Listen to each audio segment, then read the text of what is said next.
Olá a todos, sejam bem-vindos a mais um estudo no canal Clamando no Deserto. Eu sou o Marcelo R.M. Ramos e nesse momento eu gostaria de talvez iniciar, não sei quando, sempre a gente faz dentro das nossas possibilidades, claro, mas eu espero conseguir ao menos iniciar uma reflexão sobre o evento Sacudidura, que como base vou usar o capítulo 12 do livro Eventos Finais, Mateus 13 e o capítulo do livro Reavivamento e seus resultados do site Centro White. Espero que seja útil. Se você gostar do conteúdo, peço que curta, compartilhe, se inscreva no nosso canal, nos ajude a divulgar a mensagem. Que Deus nos abençoe e te convido para uma oração inicial.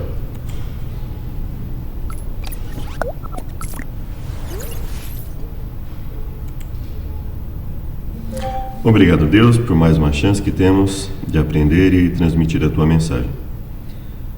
Nos perdoe primeiramente por nossas falhas e pecados, nos ajude a estar em comunhão contigo, nos dê sabedoria para falar conforme Teu Espírito Santo nos orienta, Pai. Nós imploramos que tenha misericórdia de nós, que nos ajude a ser pessoas melhores pelo Teu poder, pela Tua misericórdia, pelo Teu amor. Em nome de Jesus. Amém, Pai. Então vamos lá? Bom, vamos iniciar então com o primeiro slide, que diz o seguinte: é uma solene declaração que faço à igreja, de que nenhum entre 20 dos nomes que se acham registrados nos livros da igreja está preparado para finalizar sua história terrestre.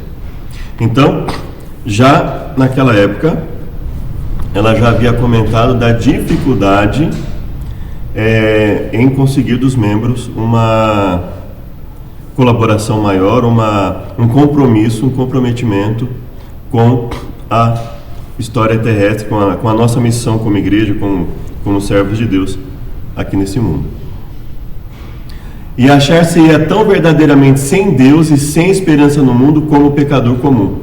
Então ela diz o seguinte: mais do que isso, mais do que não estar preparado, ela diz, está tão afastado de Deus e sem esperança como o pecador comum, ou seja, como aquela pessoa que abertamente não quer saber de Deus, aquela pessoa que, ou por desconhecimento ou por rebeldia, não quer fazer a vontade de Deus. Então ela está falando aqui em um contexto em que as pessoas, a imensa maioria, a esmagadora maioria das pessoas, não teria e já não tinha o interesse em fazer a vontade de Deus. Os que tiveram oportunidades para ouvir e aceitar a verdade e se unir à Igreja Adventista do Sétimo Dia, considerando-se o povo de Deus que guarda os mandamentos, mas, olha só, considerando-se, ou seja, deve-se guardar os mandamentos, é evidente. Só que ela fala, considera-se como o povo que guarda os mandamentos, mas não possui vitalidade e consagração a Deus do que as igrejas, não possuem mais vitalidade e consagração do que as igrejas nominais, ou seja, do que as igrejas que se intitulam igrejas que servem a Deus, mas que na realidade não servem. Então veja que sempre está envolvido o quê? A obediência, sempre está envolvida a obediência, a fidelidade a Deus. Serão atingidos pelas pragas de Deus tão verdadeiramente como as igrejas que se opõem à sua lei. Então veja que essa ausência de vitalidade e consagração, essa vitalidade e consagração apenas aparente, assim como as igrejas nominais, equivale a uma oposição à lei de Deus. Então veja que o contexto está nos levando para onde? Está nos levando para que aspecto? Para o aspecto da desobediência, a oposição àquilo que Deus institui. Introduzir-se-ão divisões na igreja, desenvolver-se-ão dois partidos. O trigo e o joio crescerão juntos para a ceifa. O trigo e o joio crescerão juntos para a ceifa. Haverá uma sacudidura da peneira. No devido tempo, a palha precisa ser separada do trigo. E veja como ela classifica a palha. Por se multiplicar a iniquidade, então a palha está aliada a quê? A iniquidade. E a iniquidade está associada geralmente a quê? A desobediência voluntária às instruções de Deus. Deus dá as suas instruções e as pessoas simplesmente não aceitam, não obedecem às instruções de Deus. Isso basicamente é o que está associado à iniquidade, a transgressão da lei de Deus, a rebeldia, o descaso para com a palavra de Deus, porque só tem uma forma da gente saber a vontade de Deus, através da sua palavra. Se não se estuda a palavra de Deus, não sabemos a vontade dele e, consequentemente, não temos condições de obedecer, porque para obedecer nós precisamos saber o que obedecer, não é? Então veja, qualquer movimento, e nós vamos ler isso, qualquer movimento, portanto, que desestimule, cujo resultado seja uma ausência de interesse na leitura e no estudo da palavra, mais interesse, seja na música, seja no entretenimento, seja no que for, qualquer interesse que desqualifique, que desvirtue o interesse na leitura, no estudo da palavra e na vivência, consequentemente, né, dessa palavra. Quando estudamos a palavra de Deus com o interesse de deixar Deus atuar em nossa vida, esse estudo, essa teoria se transforma em prática. Por se multiplicar a iniquidade, o amor de muitos está esfriando. Este é precisamente o tempo em que o genuíno será o mais forte. A história da rebelião de Datã e Abirão está se repetindo e continuará a repetir-se até o fim do tempo. Quem estará ao lado do Senhor? Quem será enganado, tornando-se também, por sua vez, um enganador? Então veja, ela está se referindo a pessoas que, sabendo qual era a vontade de Deus, sabendo que Deus falava através do seu servo, eles ainda assim se rebelaram. Eles ainda assim se rebelaram contra as próprias instruções divinas. Então ela está dizendo que essas pessoas que se rebelam contra as instruções de Deus, não é contra algo que é colocado fora da palavra e alguém vai lá e orienta, porque isso sempre foi feito. Os profetas de Deus sempre fizeram isso. Os patriarcas de Deus foram orientados a fazer isso. Moisés foi orientado a fazer isso, Josué foi orientado a fazer isso. Os profetas de Deus foram orientados os juízes, quando obedeciam a Deus, os reis, quando obedeciam a Deus, eram orientados a fazer o quê? A alertar sobre a desobediência voluntária, alertar sobre essa rebelião que era contra as instruções de Deus. Então, não é o se opor ao que estiver sendo feito contra a vontade de Deus que caracteriza a rebelião. Não, pelo contrário, a rebelião a que ela está se referindo aqui é aquela rebelião em que, sabendo-se a vontade de Deus, faça o oposto. Quem estará do lado do Senhor e quem será enganado, tornando-se também por sua vez um enganador? Por quê? Porque se eu me deixo enganar, eu passo a ser o enganador, porque eu vou passar a transmitir a mesma mensagem falsa. E se eu faço isso voluntariamente, eu me torno não só um enganado, mas também um enganador. E aí ela fala então aqui a respeito do joio e do trigo. E antes de dar continuidade ao slide, nós vamos ler Mateus, o livro de Mateus. E o que ele nos diz? Então Jesus contou, capítulo 13, verso 31 de Mateus.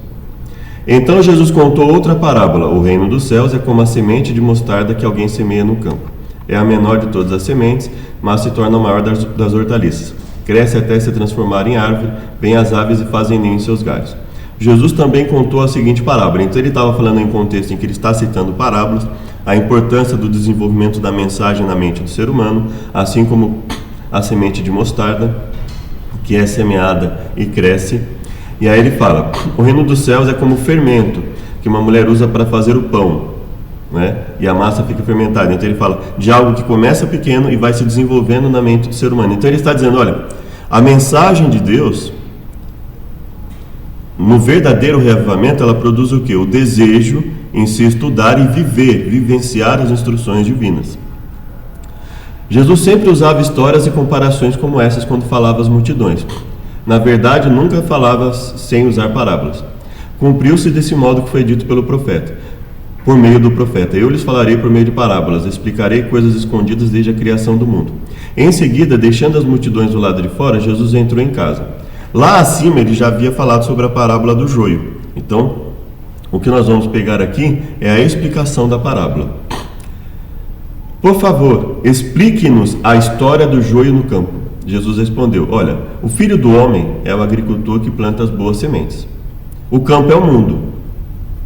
E as boas sementes são o povo do reino.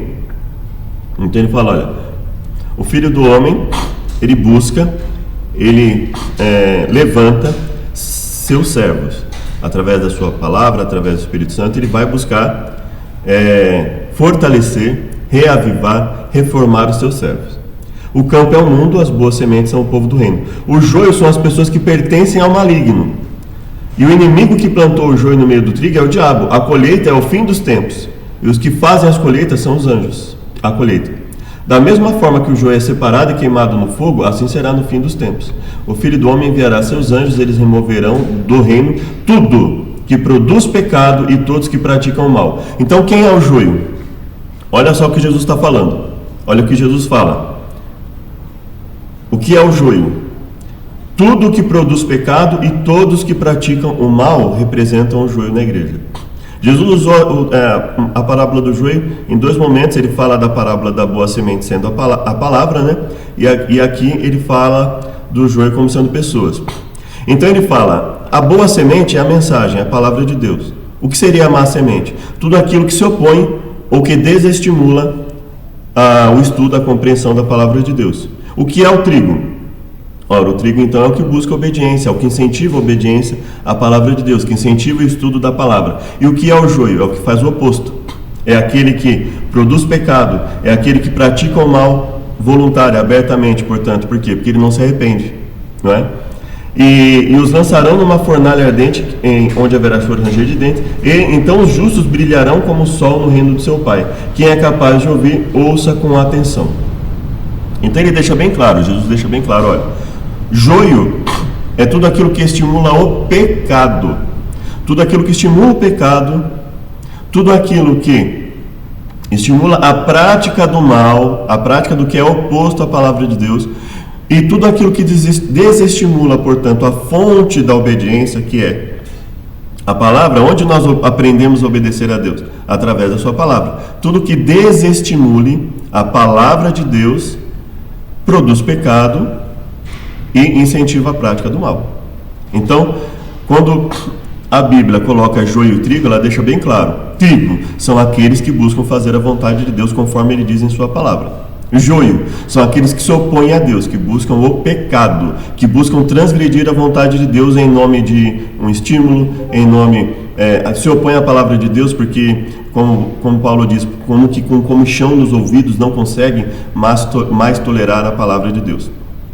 Onde nós percebemos isso? Nós percebemos isso, por exemplo, com Caim, que não só ficou insatisfeito em obedecer a Deus, mas queria desestimular a própria obediência do seu irmão, se opôs à obediência do irmão. Nós vemos isso no momento em que a Bíblia faz a oposição entre Noé e sua família e toda a população antediluviana, que foi destruída. Ou seja, a Bíblia fala que Deus disse que o ser humano era de todo continuamente mau e todos os seus pensamentos eram maus. Ou seja, as pessoas já não se preocupavam mais com arrependimento e conversão. E a oposição a Noé, que a Bíblia fala que buscou obedecer a Deus. Um homem justo e íntegro, reto, completo, perfeito, no sentido de ser completo, de buscar a Deus com toda a sinceridade do seu coração, com todo o interesse em fazer a vontade de Deus, ainda que obviamente viesse a cometer falhas. Então essa é a grande diferença entre o joio e o trigo. E aí nós vemos lá no caso de Moisés, Moisés buscando levar as pessoas a obedecer, Arão foi lá, fraquejou.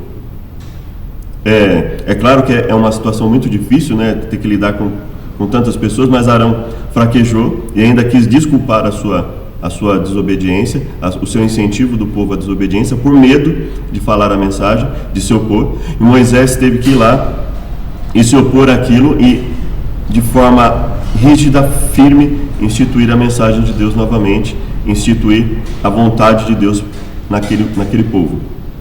E ele ainda assim foi chamado de o perturbador de Israel. Então veja como é difícil, como é difícil o trabalho daquele que busca se opor ao joio, que busca se opor àquilo que estimula o pecado, que estimula o afastamento da vontade e da palavra de Deus. Continuando aqui no slide, vamos ver. O Senhor virá em breve. Em toda a igreja deve haver um processo tendente a aprimorar e joeirar, pois entre nós há homens perversos, pessoas perversas, né? Homens, mulheres, que não amam a verdade nem honram a Deus. Então veja, ela fala do joio, e também no mesmo contexto do livro Eventos Finais nós vemos o quê? Pessoas perversas que não amam a verdade nem honram a Deus. Então por que a igreja precisa de aprimoramento, de joeiramento? Por que ela precisa de uma sacudidura? Porque há entre a igreja aqueles que apenas se dizem cristãos, mas são perversos. E no que consiste essa perversidade? Consiste na consequência de não amar a verdade que está na palavra de Deus e nem honrar a Deus nos seus pensamentos, palavras e ações. Estamos no tempo da sacudidura, tempo em que cada coisa que pode ser sacudida, sacudir-se-á. O Senhor não desculpará os que conhecem a verdade se não obedecem seus mandamentos por palavra e ação. Isso é muito forte. E aí nós podemos inserir aqui pensamentos, palavras e ações, porque em pensamentos nós também podemos desobedecer. Então veja, o Senhor não desculpará os que conhecem a verdade se não obedecem a seus mandamentos por palavra e ação. Então a sacudidura, ela não envolve tanto a questão institucional, mas ela envolve uma questão de consciência, uma questão de consciência. São aqueles que buscam fazer a vontade de Deus e aqueles que não obedecem a Deus, seja por pensamento, seja por palavra e ação. O pensamento é interno nosso, mas por palavra e ação nós nos tornamos maus testemunhos. Nos momentos que as pessoas veem nossas palavras, nossas ações em descompasso, de forma contrária à vontade de Deus, nós estamos não apenas transgredindo, mas estamos sendo, caso isso seja uma constante em nossa vida, maus exemplos para as pessoas. O que não quer dizer que nós nunca vamos errar, mas que a partir do momento que erramos, sabendo que estamos errados, e não fazemos nada para mudar, e ainda culpamos aqueles que querem uma melhora na igreja, que querem fazer com que a igreja busque a obediência à vontade de Deus, uma fidelidade a Deus, uma consagração a Deus. O que geralmente o joio faz?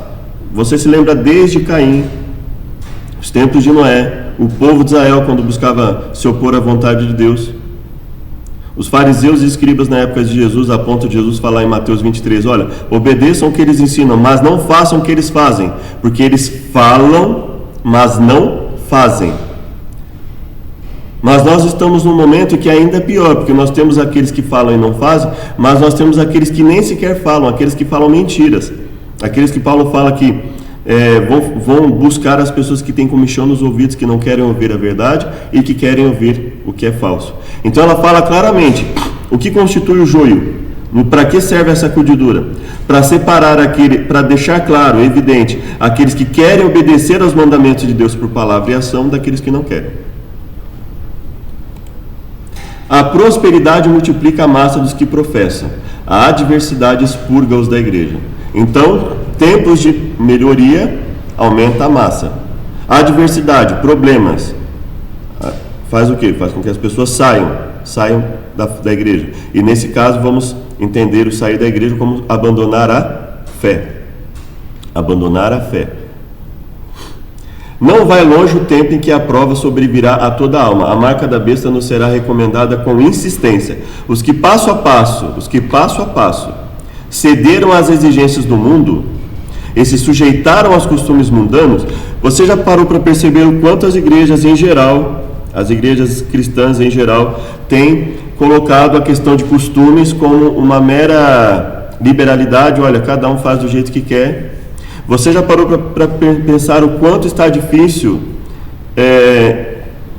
pregações, ensinamentos, estudos na igreja em que se classifique claramente o que é um costume de acordo com a vontade de Deus e o que não é um costume de acordo com a vontade de Deus, e isso causa confusão na mente das pessoas. Quando as pessoas não conseguem discernir um costume que está de acordo com a vontade de Deus e um costume que não está de acordo com a vontade de Deus, a tendência é que ela ceda a todos os costumes que entrem na igreja. E ela deixa claro, Ellen White deixa claro, exigências do mundo e costumes mundanos. Ou seja, isso significa que há aqueles dentro da igreja, da instituição, que vão ceder às exigências do mundo e vão se sujeitar a costumes mundanos, sob a bandeira de que são meros costumes. E costume é uma questão que, por variar de sociedade para sociedade, não há problema. E aí, ou seja, não haverá uma distinção entre o santo e o profano nos costumes. Não se verificará não se terá tanta firmeza, ou não se terá nenhuma firmeza, para se definir o que é um costume de acordo com a palavra de Deus e que, portanto, pode ser adotado, e um costume que contraria a vontade de Deus e que não possa ser adotado, percebe? Então, se alguém na sua igreja simplesmente disser assim, mas isso são usos e costumes, ora, mas existem costumes de acordo com a vontade de Deus e costumes contrários à vontade de Deus. Olha lá para a história de Abraão com Sara. Se você olhar, havia um costume de ter concubinas. O irmão de Abraão teve concubina, teve filhos com concubinas. Olha o resultado disso na vida de Abraão. Olha o problema que houve. O que Deus fala para o seu povo quando Ele busca a santidade do seu povo? Vocês não farão conforme o costume dos povos que estão perto de vocês, porque eles me enfadaram, me causaram tristeza. Os seus costumes eram contrários à vontade de Deus. Como eram os usos e costumes do povo antediluviano? Usos e costumes contrários à palavra de Deus. Então veja, que não basta simplesmente dizer que algo é um uso e costume para validar a sua entrada, tanto na igreja como no dia a dia do povo de Deus. Existem costumes, assim como tudo. Chamar algo de costume não faz com que o pecado deixe de ser pecado. Então nós precisamos ter isso claramente em nossa mente. Então os que fizeram isso não acharão difícil submeter-se aos poderes dominantes. Então veja que a questão da sacudidura está em ceder aos poderes dominantes e não ceder aos poderes dominantes. Poderes dominantes contrários à vontade de Deus. De preferência a expor-se a escárnios, insultos, ameaças de prisão e morte. Então ela fala o seguinte, que o povo de Deus, aqueles que se mantiverem de acordo com a vontade de Deus, eles vão ser perseguidos. Eles vão sofrer escárnios, eles vão sofrer insultos, ameaças de prisão e morte, ou seja, eles vão ser ridicularizados, eles vão ser, inclusive, assim como Moisés foi chamado de perturbador de Israel, eles vão ser acusados de ser aqueles que perturbam a ordem na sociedade, na igreja, quando na verdade eles é que realmente estão buscando a vontade de Deus. Enquanto os outros não acharão difícil se submeter aos poderes para não precisar se expor a escárnios. O conflito é entre os mandamentos de Deus e os mandamentos de homens. Nesse tempo o ouro será separado da escória na igreja. Então ela deixa claro. Existem aqueles que querem seguir a Deus conforme está na sua palavra e aqueles que querem instituir na igreja as suas próprias vontades, os mandamentos de homens. Então quando você ouve, por exemplo, olha, se as pessoas não querem vir na igreja para ouvir a palavra, vamos colocar bastante música, entretenimento. Eles estão buscando fazer conforme a vontade de Deus? O que Deus disse lá na parábola do rico e Lázaro? Olha, se eles não ouviram Moisés e os profetas, tampouco ouvirão a ti, ainda que o morto ressuscite. Então Jesus está deixando bem claro ali. Não há transformação fora da palavra, não há transformação fora da palavra. Se as pessoas não têm interesse em estudar a palavra, não haverá transformação. Ainda que alguém ressuscite, ou seja, não adianta fazer entretenimento, não adianta encher de música na igreja, não adianta colocar neon, não adianta fazer um culto com 2 horas de música e 15 minutos de mensagem falada, e geralmente uma mensagem descontextualizada, onde os textos são citados fora de contexto, não adianta. Então, ou seja, sacudidura é uma questão entre aqueles que querem obedecer a Deus e a sua vontade e aqueles que não querem. Não é tanto uma questão institucional, ainda que ela ocorra na instituição, mas não é tanto uma questão institucional, é uma questão de consciência. Ou seja, vamos obedecer independente de quem esteja dizendo para fazer o contrário ou não. Vamos obedecer ou vamos nos sujeitar aos poderes dominantes, onde quer que eles estejam. Se um poder dominante fala de acordo com a vontade de Deus, nós obedecemos. Se um poder dominante não fala de acordo com a vontade de Deus, nós não devemos obedecer. Agora eu vou pedir para que você, como nós falamos aqui da questão dos costumes mundanos, eu vou pedir para voltarmos novamente aqui à internet, só que agora nós vamos ler, olha, centrowhite.org.br, Reavivamento e seus resultados, capítulo 1, conversões, simuladas ou reais. Vamos ler o que está sendo dito aqui. Conversões, simuladas ou reais. O poder da palavra. Onde quer que a palavra de Deus tenha sido fielmente pregada, Fielmente, ou seja, conforme o que realmente está na palavra. Onde quer que ela tenha sido fielmente pregada, seguiram-se resultados que atestaram de sua origem divina. Ou seja, onde a mensagem foi pregada, a origem divina foi confirmada ali. A origem divina da mensagem. A origem divina do movimento que busca reavivamento e reforma. Ou seja, está firmado na palavra. O Espírito de Deus acompanhou a mensagem de seus servos e a palavra era proclamada com poder. Os pecadores sentiam despertar-lhes a consciência. Olha só. Como é que um pecador vai sentir despertar-lhes a consciência? Ora, eu tenho que mostrar para ele o que é errado, o que é certo, de acordo com a vontade de Deus, e como o poder de Deus pode transformar a vida dele. A luz que alumia todo homem que vem ao mundo iluminava-lhes os íntimos recessos da alma, e as coisas ocultas das trevas eram manifestas. As coisas ocultas das trevas eram manifestas. Então, ou seja, aquilo que muitos não queriam pregar, esse grupo está pregando. Ele está dizendo, olha, isso não é a vontade de Deus. Isso não pode, isso precisa ser abandonado. Olha, essa é a vontade de Deus, ela precisa ser feita.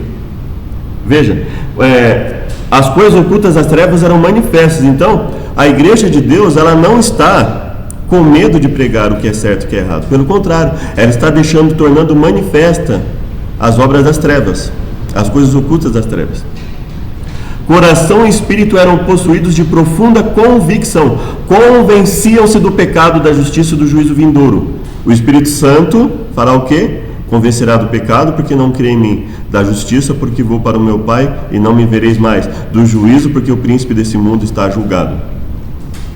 Tinham a intuição da justiça de Deus e sentiam terror de aparecer em sua culpa e impureza perante aquele que examina os corações. Olha a força disso, irmãos. Sentiam o terror de aparecer em sua culpa e impureza perante aquele que examina os corações. Com angústia exclamavam: quem me livrará do corpo dessa morte? Ao revelar-se a cruz do Calvário com seu infinito sacrifício pelos pecados dos homens, viram que nada senão os méritos de Cristo seria suficiente para a expiação de suas transgressões. Então, eles entendem que estão em pecado, que estão em erro, entendem que precisam se converter a Jesus para pelos seus méritos serem salvos. Com fé e humildade aceitaram o Cordeiro de Deus, que tira o pecado do mundo. Pelo sangue de Jesus tiveram a remissão dos pecados.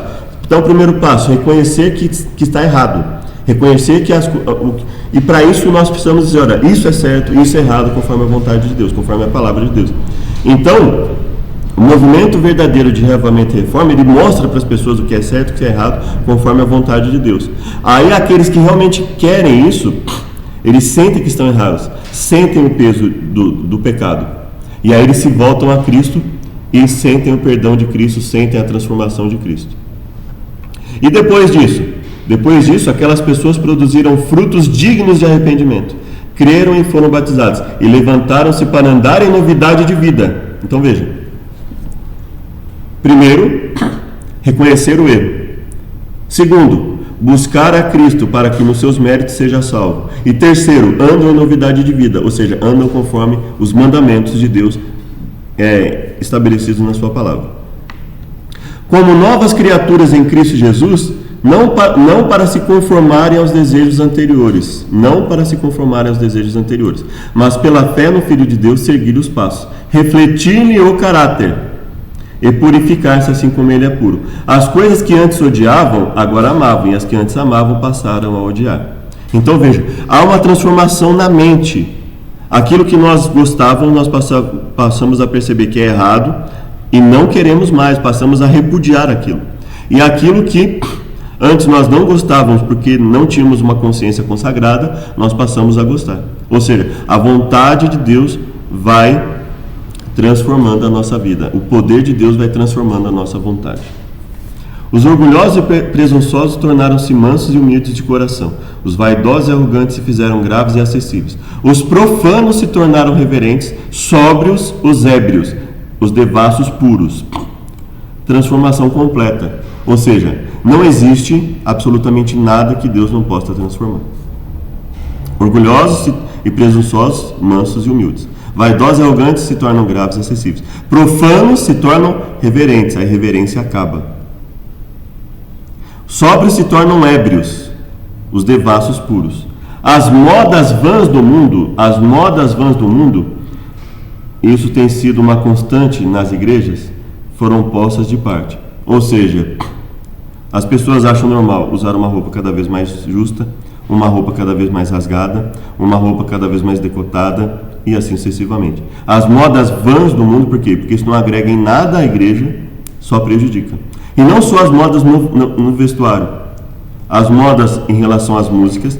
As igrejas estão buscando cada vez mais músicas populares, músicas que fazem sucesso e não músicas que tenham como critério uma mensagem, uma letra que busque exaltar a Deus e uma melodia que venha incentivar as pessoas à reflexão, mas sim uma melodia que cada vez mais está pautada no ritmo e que busca fazer com que as pessoas sejam cada vez mais estimuladas, a questão do hiperestímulo, cada vez mais estimuladas, de modo que quando a mensagem é falada, as pessoas não querem, porque elas estão tão extasiadas com os estímulos, que não cabe para elas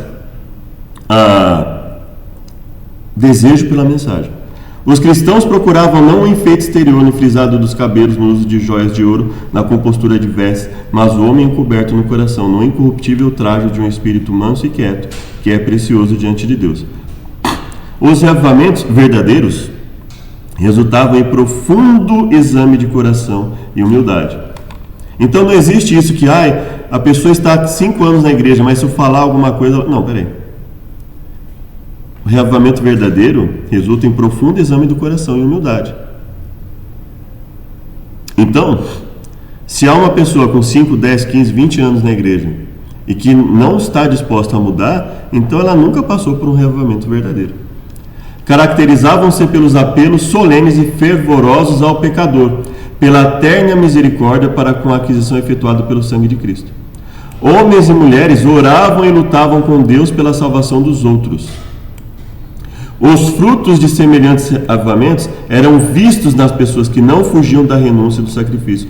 Então, veja, quando eu prego a mensagem para alguém, a mensagem conforme Deus quer que seja pregada, quando eu vou até alguém, demonstro interesse a ela, e ela realmente se arrepende, ela vai renunciar ao mundo, ela vai se sacrificar por Deus, ela vai abrir mão daquilo que ela gosta para fazer a vontade de Deus.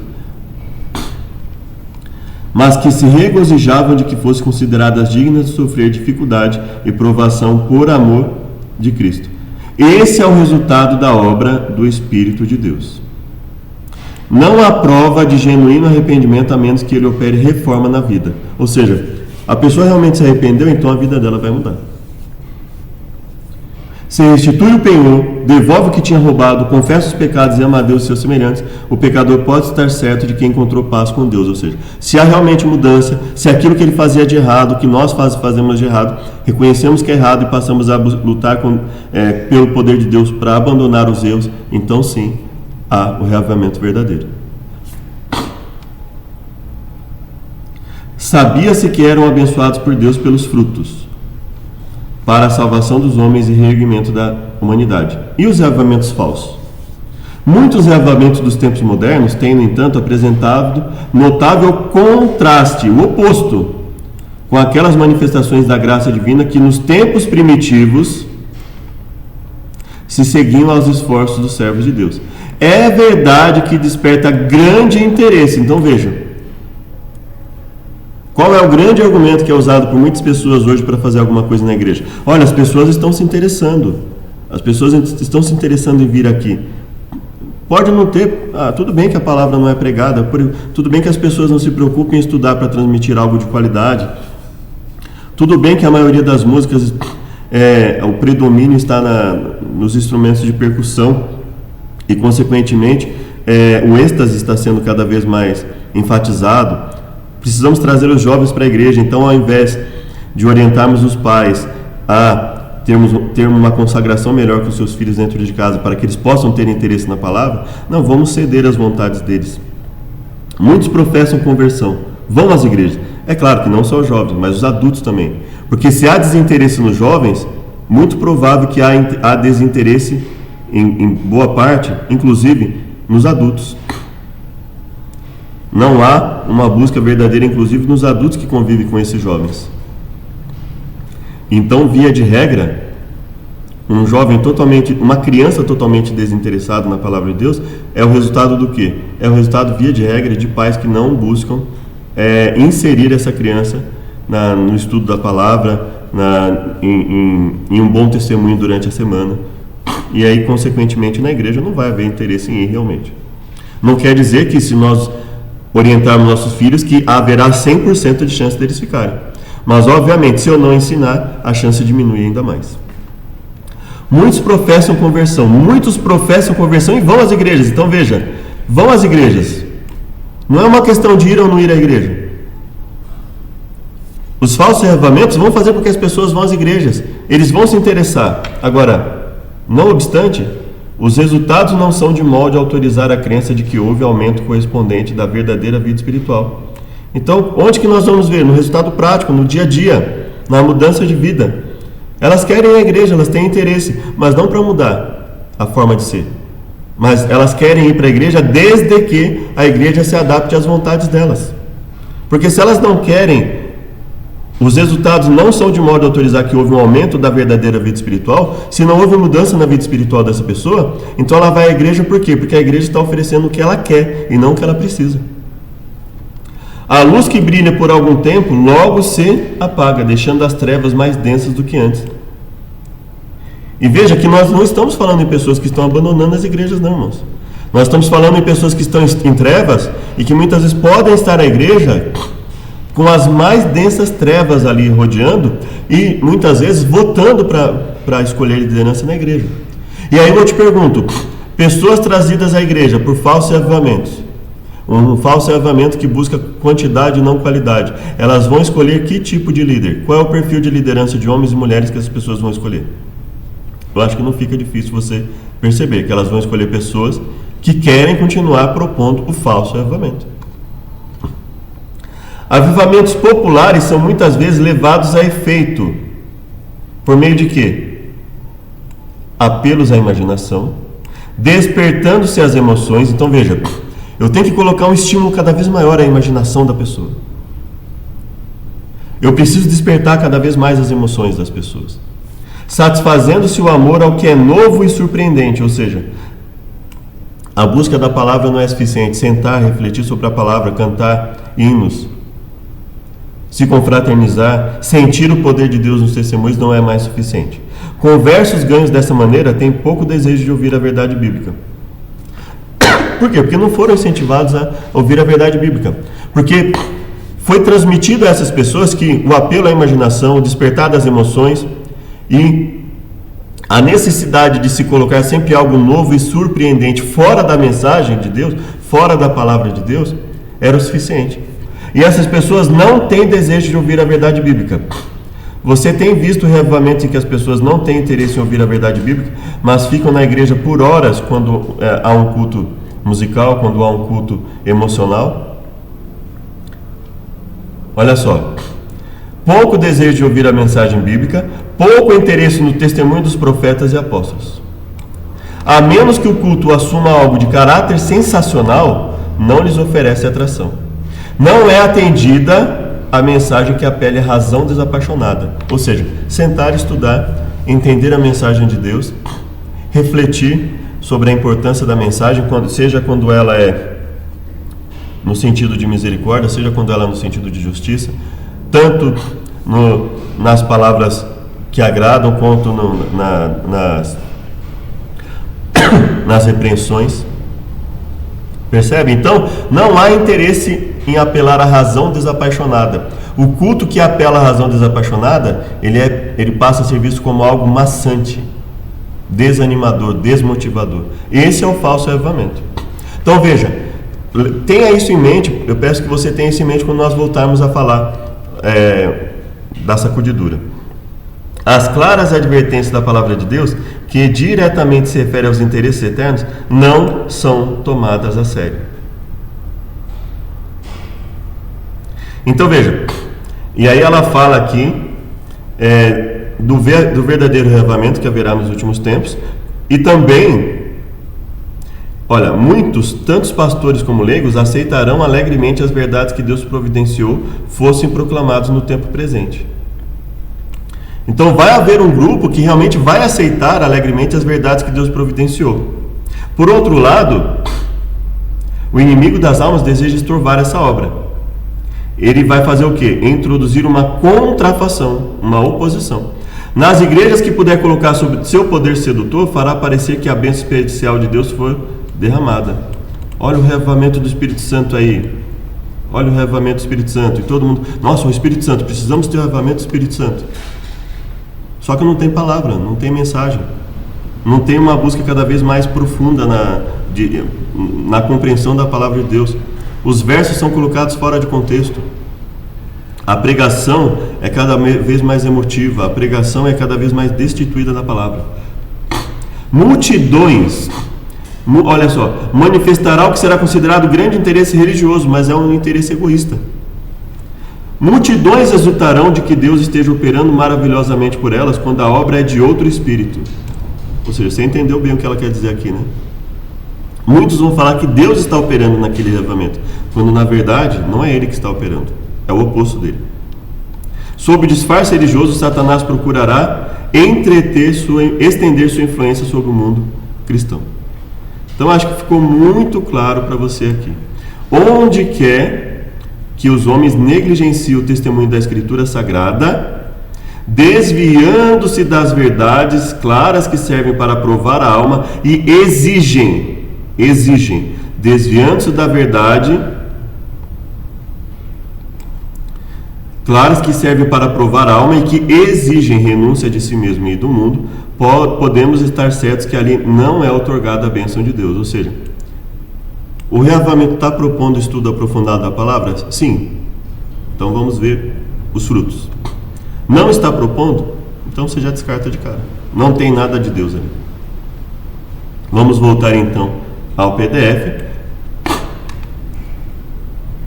Agora você entende o conflito entre os mandamentos de Deus e os mandamentos dos homens. Ou seja, há um reavivamento que vai incentivar as pessoas à simplicidade, não no sentido de mediocridade no estudo, não. Um estudo cada vez mais aprofundado na palavra. Ou seja, o que essas pessoas realmente querem? Elas querem ir até a igreja, ouvir a mensagem de Deus através da sua palavra, serem repreendidas pela palavra de Deus e lutarem, pedirem a Deus pela atuação do Espírito Santo em suas vidas, para que haja renúncia de tudo o que cause uma conformidade com o mundo. Na ausência da perseguição, tem entrado para nossas fileiras homens que parecem sãos, de inquestionável cristianismo, mas que, caso surgisse a perseguição, sairiam de nós. Então ela diz assim: aqueles que aparentam um verdadeiro cristianismo, mas na hora que eles precisarem realmente se manifestar sobre o que está acontecendo, eles vão sair das fileiras da obediência. Quando a lei de Deus for anulada, então ela está deixando claro o que os movimentos falsos, tanto dentro como fora da igreja, estão buscando: anular a lei de Deus. Sua igreja será peneirada por provas terríveis, e uma proporção maior do que agora podemos prever. Olha só, a quantidade de pessoas que vão dar ouvidos ao erro é tão grande que ela fala: uma proporção maior do que agora podemos prever dará ouvidos a espíritos enganadores e doutrinas de demônios. Então, lembra do que ela disse lá? Nenhum entre 20 está preparado. E no futuro, uma proporção maior do que nós podemos prever dará ouvidos a espíritos enganadores. Então, como é que você acha que vai estar a maioria das pessoas na igreja? Obedecendo a Deus? E se elas não estão obedecendo a Deus, se elas não querem ler a palavra, elas vão escolher que tipo de liderança? Então, irmãos, é necessário que haja muito cuidado. Por quê? Porque a euforia em buscar pessoas não consagradas, com métodos não consagrados, vai trazer pessoas não consagradas para permanecer na igreja, e essas pessoas vão escolher pessoas não consagradas para liderar a igreja. E aí fica difícil reverter o quadro. Só há uma forma. Desde o início, todo o plano evangelístico deve estar pautado na pregação da palavra. E se as pessoas não aceitarem, é a questão delas com Deus. A nossa função é continuar a pregar, continuar a pregação, continuar a transmitir as mensagens. mas sem abrir mão dos princípios divinos, sem rebaixar a palavra. O trabalho que a igreja tem deixado de fazer em tempo de paz e prosperidade terá de realizar em terrível crise, sob as circunstâncias mais desanimadoras e proibitivas. Ou seja, o verdadeiro evangelismo, que não tem sido feito em tempo de paz e prosperidade, vai ter que ser feito em crise. As advertências que a conformidade com o mundo tem silenciado ou retido, olha só, porque qual é o motivo dela? Olha só, o que ela coloca como motivo para que as advertências não sejam faladas à igreja? Conformidade com o mundo. Ela fala, olha, as advertências que a conformidade com o mundo tem silenciado ou retido, ou seja, a igreja não está advertindo as pessoas porque ela está se conformando com o mundo.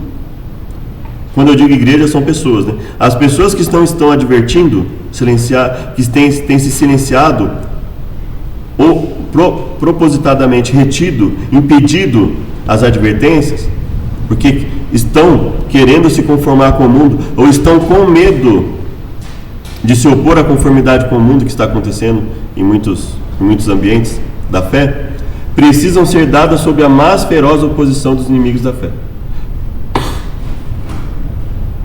Então, quando nós formos dar as advertências necessárias, o que vai acontecer? Vamos estar em um momento de tranquilidade? Não. Olha só, a mais feroz oposição dos inimigos da fé. Então os inimigos da fé vão se opor com toda a sua força quando formos advertir dos perigos da conformidade com o mundo, dos perigos de não se buscar entender a palavra de Deus na sua amplitude, buscar estudar afinco, com desejo, com profundidade a palavra de Deus. E por aquele tempo, a classe dos superficiais, conservadores, cuja influência tem retardado decididamente o progresso da obra, renunciará à fé. Então, quem são os conservadores aqui? Aqueles que conservam a conformidade com o mundo na igreja. Percebe? Quem são os conservadores a quem ela está se referindo aqui? Os superficiais conservadores. São aqueles que efetivamente não estão fazendo o trabalho de Deus, que não estão advertindo a igreja. Por quê? Porque estão satisfeitos com a conformidade com o mundo que está acontecendo na igreja, ou estão com medo de se opor à conformidade com o mundo que existe na igreja. Por quê? Ou eles estão aceitando de bom grado a conformidade com o mundo, ou eles estão com medo da oposição dos inimigos da fé, que querem se conformar com o mundo, que querem fazer exatamente o que o mundo faz. Se Satanás vê que Deus está abençoando seu povo e preparando-os para discernir os enganos, trabalha com sua magistral capacidade para introduzir fanatismo de um lado e frio formalismo de outro, para que ele possa ceifar uma colheita de almas. Então ela fala de dois extremos, de um lado fanatismo, do outro frio formalismo. Um desequilíbrio. Mas o que seria o equilíbrio? O que seria esse caminho do meio? Fazer um pouco da vontade do mundo e um pouco da vontade de Deus? Obviamente não. Obviamente o caminho de equilíbrio não envolve fazer a vontade do mundo, ela deixou claro. Não é para dar advertências contra a conformidade com o mundo, mesmo em oposição dos inimigos da fé. Então não é isso que é fanatismo. E o frio formalismo, ou seja, o apego à forma destituído do conteúdo, ou seja, a formalidade da igreja, as formas de culto, principalmente para agradar as pessoas, sem a busca profunda da palavra de Deus. Isso causa problema na igreja. Os que tiveram privilégios e oportunidades para tornar-se versados na verdade, os que tiveram condições de tornar versado, ou seja, de estudar e aprender de forma aprofundada a palavra de Deus, mas continuam a opor-se à obra que Deus quer que seja realizada, serão expurgados, pois o Senhor não aceita o serviço daqueles cujo interesse é dividido. Ou seja, Deus não vai aceitar e já não aceita as pessoas que têm o privilégio e a oportunidade de se aprofundar na palavra de Deus e se opõem à obra que Deus quer que seja realizada. E qual é a obra, portanto? De tornar as pessoas também versadas na verdade, tanto em teoria como na prática. Interesse dividido, ou seja, ao mesmo tempo que a pessoa quer o reavivamento e a reforma na igreja, ela se opõe à obra que é necessária para causar esse reavivamento e reforma. Nós acabamos de ler no slide anterior que o que faz parte desse reavivamento e reforma é falar as advertências de Deus, ainda que isso vai causar, porque sabe-se que isso vai causar uma grande oposição, uma oposição feroz, mas isso deve ser falado. Quando as aflições se intensificarem ao nosso redor, vê se há separação e também unidade em nossas fileiras. Alguns que agora estão dispostos a empenhar as armas da peleja, em ocasiões de verdadeiro perigo, tornarão manifesto que não edificaram sobre a sólida rocha. Cederão à tentação. Os que tiverem grande luz e preciosos privilégios, mas não os aproveitaram, os que tiveram grande luz e preciosos privilégios de Deus, mas não os aproveitaram, sob um pretexto ou outro, ou de retirar-se de nós. Retirar-se do quê? Da fileira dos que querem obedecer. Veja que a todo tempo, quando ela fala da sacudidura, ela fala: existe a fileira daqueles que querem obedecer e daqueles que não querem. Então eu enfatizo novamente, não é tanto uma questão institucional, é uma questão de consciência. Ou seja, independente de quem estiver dizendo para você fazer o que é errado, você vai rejeitar. E independente de quem esteja dizendo para você fazer o que é certo e mostrando o que é certo, estando baseado na palavra, você e eu estamos dispostos a obedecer? É isso que nós temos que ter em mente. É isso que a palavra de Deus diz. Existe aquele grupo que obedece, aquele grupo que não obedece, aquele que faz a vontade de Deus, aquele que não faz. É sempre isso. Então, independente de quem esteja dizendo que a igreja precisa mudar de modo a buscar métodos questionáveis, objetáveis, reprováveis de evangelismo, de culto, de música, nós devemos rejeitar. Perguntei qual o sentido da sacudidura que eu acabava de presenciar, e foi-me mostrado que fora causada pelo positivo testemunho, motivado pelo conselho da testemunha fiel aos laodiceanos. Então, o que causou a sacudidura? O que causa a sacudidura? Mostrar a palavra de Deus como ela precisa ser mostrada. Esse é o positivo testemunho, motivado pela testemunha fiel. É a palavra, é a teoria e a prática colocados ali para a igreja. Olha, isso é o que Deus espera de nós, na nossa alimentação, no nosso vestuário, na nossa música, na nossa vida familiar, na educação dos nossos filhos, no comportamento inclusive das crianças dentro da igreja, dos jovens dentro da igreja. É isso que Deus espera de nós. Esse é o positivo testemunho. Esse testemunho terá o seu efeito sobre o coração do que o recebe, levando a exaltar a norma e declarar positiva verdade. Exaltar a norma e declarar a positiva verdade. Alguns não suportarão esse claro testemunho. O porcelhão e isto causará uma sacudidura entre os filhos de Deus. Então essa é a sacudidura. Haverá aqueles que vão falar: não, essa é a mensagem, essa é a vontade de Deus, esse é o caminho, andai por ele. E aí isso vai levantar uma oposição daqueles que querem manter o quê? Um falso avivamento, não baseado na palavra, baseado no emocionalismo, baseado no entretenimento, baseado na novidade, baseado nos estímulos. É isso que é basicamente sacudidura, conforme nós estamos lendo aqui. Entre nós há os que, como Acã, farão confissões quando for demasiado tarde para se salvarem. Então ela está deixando claro que pecado acariciado, pecado deliberado, pecado voluntário é o que tem sido escolhido por muitas pessoas. Os semelhantes a Acã, eles não estão em harmonia com o que é correto. Eles não estão em harmonia com o que é correto. Desprezam o testemunho positivo que atinge o coração. E gostariam que fossem silenciados todos os que fazem repreensões.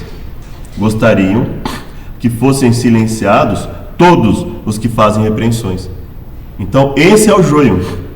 Eles não querem o que é correto, eles querem um culto emocional, eles querem um culto baseado nos estímulos, eles não estão satisfeitos com a palavra, e não só isso, eles não querem que haja repreensões na igreja, eles querem silenciar os que fazem repreensões na palavra. Eles querem silenciar essas pessoas de uma ou de outra forma.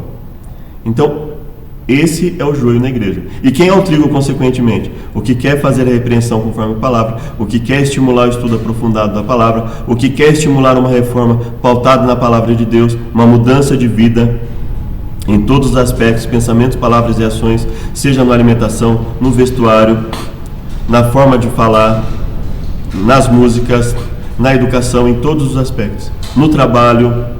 E aí veja, assim como Caim não se satisfez em ver seu irmão fazendo o que era certo, ele fez de tudo, inclusive assassinou seu irmão para silenciá-lo, assim como havia aquelas pessoas que queriam silenciar Moisés quando ele pregava a mensagem, assim como houve aqueles que fizeram de tudo para silenciar o próprio Jesus quando ele pregou a mensagem, assim como houve aqueles que quiseram silenciar os apóstolos quando eles foram pregar a ponto de fortes perseguições dos apóstolos, o joio, ele não está satisfeito em levar o erro para a igreja. Ele quer a todo custo silenciar aqueles que fazem as repreensões conforme a palavra de Deus na igreja. O Senhor pede o renovamento, a renovação do positivo testemunho apresentado em anos passados. Então ele está dizendo assim, olha, o que está acontecendo agora é diferente do que aconteceu lá no passado. E Deus quer retomar, Ele não quer uma renovação carismática que busque atrair a todos com pregações populares, não. Ele quer uma renovação do que havia lá no passado. Ele pede uma reforma da vida espiritual. As energias espirituais do seu povo têm por muito tempo estado entorpecidas, mas há de haver um ressurgimento da morte aparente. Pela oração e confissão do pecado precisamos preparar o caminho do Rei. Irmãos, olha como é claro, pela oração e confissão do pecado precisamos preparar o caminho do Rei. Então não é por emocionalismo, não é pelo apego exagerado emocional e por fazer a pregação cada vez menor na igreja que ela vai ter confissão do pecado, não, é pelo ensino. E ela ainda diz, olha, de preferência que haja menos pregações e mais ensino, ou seja, mais estudos em que a igreja participe, em que a igreja tenha oportunidade de saber como se interpreta a palavra de Deus, como entender a mensagem, para que isso cause cada vez mais mudança de vida. E aqueles que efetivamente quiserem uma transformação, eles vão aceitar essa mensagem. E os que não quiserem vão se opor e ainda querer silenciar os que a pregam. Mesmo em nossos dias, tem havido e continuará a haver famílias inteiras, que uma vez se regozijaram na verdade, que perderão a fé. Lembra da parábola da semente? É pregado, alguns não entendem a mensagem e deixam de lado. Alguns até aceitam com alegria, veem os problemas e rejeitam. Alguns aceitam, até deixam fazer criar alguma raiz, mas não podem os espinhos, aquilo que afasta da vontade de seguir a Deus. Perderão a fé. Mas haverão também aqueles que vão perder a fé, por quê? Olha só como o inimigo sabe como se opor à mensagem. Devido às calúnias e falsidades que lhes foram apresentadas com relação àqueles a quem amavam e com os quais tiveram agradável conselho. Então, ou seja, eles vão se decepcionar com aqueles que pregaram a mensagem, não porque aqueles que pregaram a mensagem estão errados, mas porque eles foram caluniados. Foram apresentadas falsidades para desviar a atenção dessas famílias ao positivo testemunho da mensagem. Abriram o coração à semeadura do joio, o joio brotou entre o trigo. Eles o fortaleceram, a seara do trigo tornou-se cada vez menor. A seara do trigo tornou-se cada vez menor. A preciosa verdade para eles perdeu o seu poder. A preciosa verdade perdeu o poder. Então esse é o resultado de permitir o falso avivamento na igreja. Aumento do joio e diminuição do trigo. A preciosa verdade perde o seu poder porque as pessoas não querem. Falsas doutrinas. A chamada ciência e a religião achar-se-ão em campos antagônicos. Falsa ciência, a chamada ciência por quê? Porque é uma ciência falsa. Não baseada em fatos, mas baseada em pressuposições. Então, uma falsa ciência. Cientistas falando que não é verdadeiramente científico para se opor à mensagem. E haverão aqueles que dentro da igreja vão aceitar isso. Conselhos psicológicos contrários à palavra de Deus. E por aí afora. Teses evolucionistas e por aí afora. Porque os homens finitos não compreendem o poder e a grandeza de Deus. Essas palavras da Escritura Sagrada foram me apresentadas. Dentre vós mesmos se levantarão homens que falarão coisas perversas, para atraírem os discípulos após si. Atos 20 e 30. Coisas perversas para atrair as pessoas e prejudicar o trabalho de Deus, tanto dentro como fora da igreja. Isso se verá certamente entre o povo de Deus. Ao vir a sacudidura pela introdução de falsas teorias,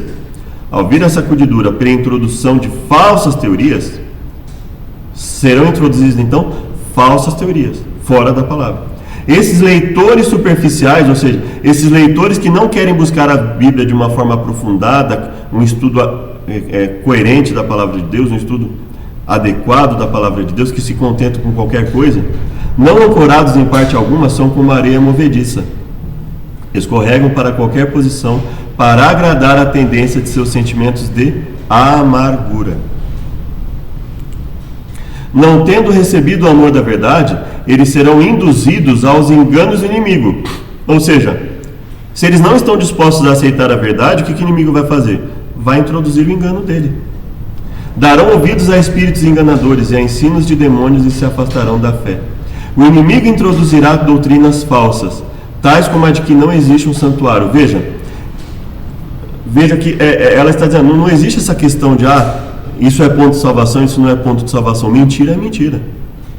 Se está contrário à palavra de Deus, a única coisa que não pertence a nós é o que está oculto. O que está revelado nós temos que pregar conforme está na palavra. Então ela fala, olha, dentre as doutrinas falsas, inclusive as que não existe santuário. E alguns podem dizer assim, mas isso não é ponto de salvação. Então a questão está em justamente buscar de todas as formas desqualificar o ensino bíblico. É esse o ponto.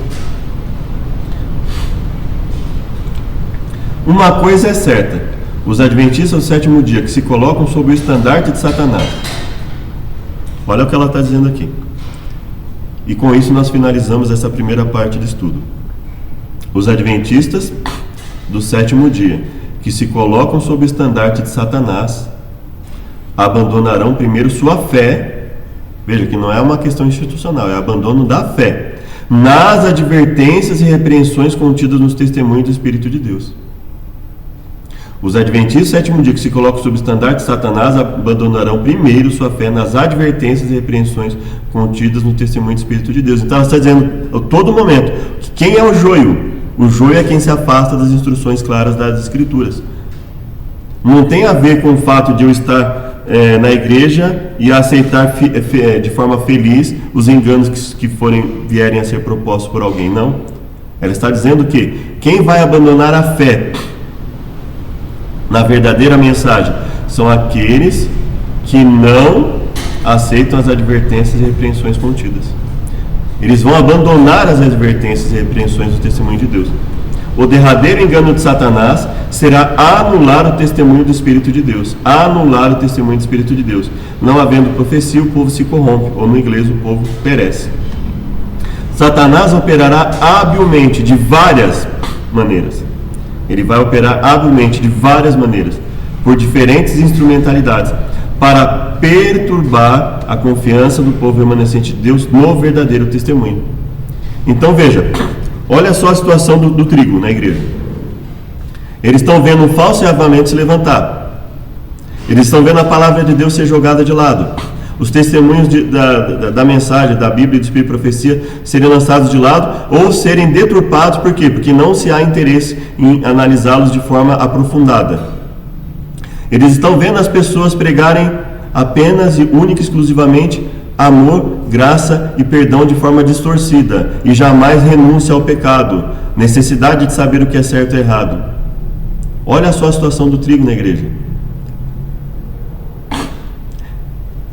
As pessoas estão abandonando cada vez mais o Antigo Testemunho, estão usando como justificativa para aquele falso avivamento o fato de que ele é popular, de que as pessoas estão aceitando, de que as pessoas estão falando que estão se arrependendo, que estão se convertendo para a mensagem, mas ela deixa claro que o comportamento dessas pessoas mostra que elas não têm nenhum compromisso com a verdade de Deus, nenhum interesse em estudar a mensagem de Deus e, consequentemente, nenhum interesse em praticar as instruções divinas contidas na palavra de Deus.